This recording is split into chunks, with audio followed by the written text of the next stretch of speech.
ताजा निष्पक्ष खबरों के लिए कहीं नहीं है आपको जाना। प्रतिपक्ष संवाद का काम है सच्चाई आप तक पहुंचाना। रंग बिरंगे फूलों से वृक्ष बन गए हैं होलियार। धरा भी रंगों से पुत गई है और सामने खड़ा है होली का त्योहार। नमस्कार, मैं ज्योति पंत और आप देख रहे हैं प्रतिपक्ष संवाद। धर्माचार में आपका बहुत बहुत स्वागत है। आज धर्माचार में हम बात करने जा रहे हैं एक ऐसे त्योहार की जो भारतवर्ष में बड़ी ही धूमधाम से मनाया जाता है। ये एक ऐसा त्योहार है जो हर वर्ग के लोग बड़े ही हर्षोल्लास के साथ मनाते हैं। एक ऐसा त्योहार जो अपने आप में उमंग लिए हुए है, जो अपने आप में सौगातों की बरसात करता है।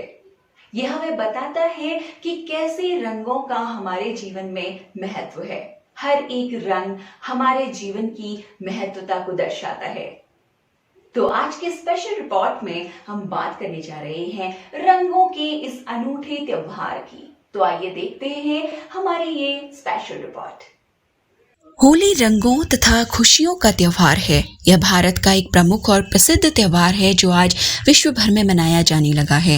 रंगों का त्योहार कहा जाने वाला यह पर्व पारंपरिक रूप से 2 दिन मनाया जाता है। यह मुख्यतः भारत तथा नेपाल में मनाया जाता है। यह त्योहार कई अन्य देशों जिनमें अल्पसंख्यक हिंदू लोग रहते हैं वहां भी हर्षोल्लास के साथ मनाया जाता है। पहले दिन को होलिका जलाई जाती है जिसे होलिका दहन कहते हैं तथा दूसरे दिन जिसे प्रमुखतः धुलंडी, थुरुडी, थुरखेल या धोली वंदन कहते हैं। लोग एक दूसरे पर रंग, अबीर, गुलाल इत्यादि फेंकते हैं। ढोल बजाकर होली के गीत गाए जाते हैं और घर घर जाकर लोगों को रंग लगाया जाता है।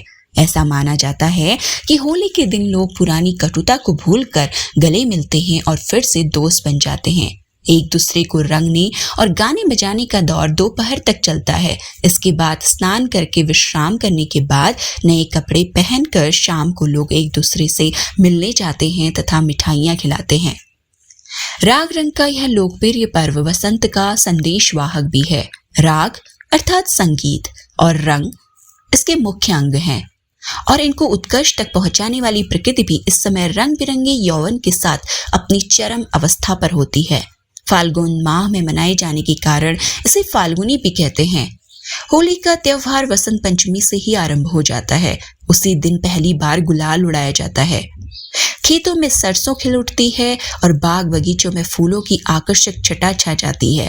पेड़ पौधे, पशु पक्षी तथा मनुष्य सब हर्षोल्लास से परिपूर्ण हो जाते हैं। इतिहासकारों का मानना है कि आर्यों में भी इस पर्व को मनाने का प्रचलन था, लेकिन अधिकतर यह पूर्वी भारत में ही मनाया जाता था। संस्कृत साहित्य में वसंत ऋतु और वसंतोत्सव के अनेक कवियों के प्रिय विषय रहे हैं।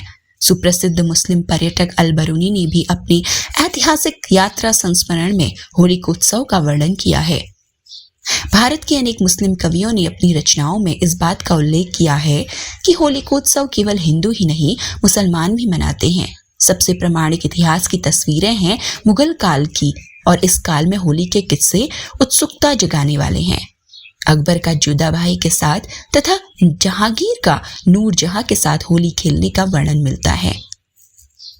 होली के पर्व की तरह इसकी परंपराएं भी अत्यंत प्राचीन है और इसका स्वरूप और उद्देश्य समय के साथ बदलता रहा है। प्राचीन काल में यह विवाहित महिलाओं द्वारा परिवार की सुख समृद्धि के लिए मनाया जाता था और पूर्ण चंद्र की पूजा करने की परंपरा थी। इस उत्सव के बाद ही चैत्र महीने का आरंभ होता है, अतः यह पर्व नव संवत का आरंभ तथा वसंतागमन का भी प्रतीक है। इसी दिन प्रथम पुरुष मनु का भी जन्म हुआ, इस कारण इसे मनवादी तिथि भी कहते हैं।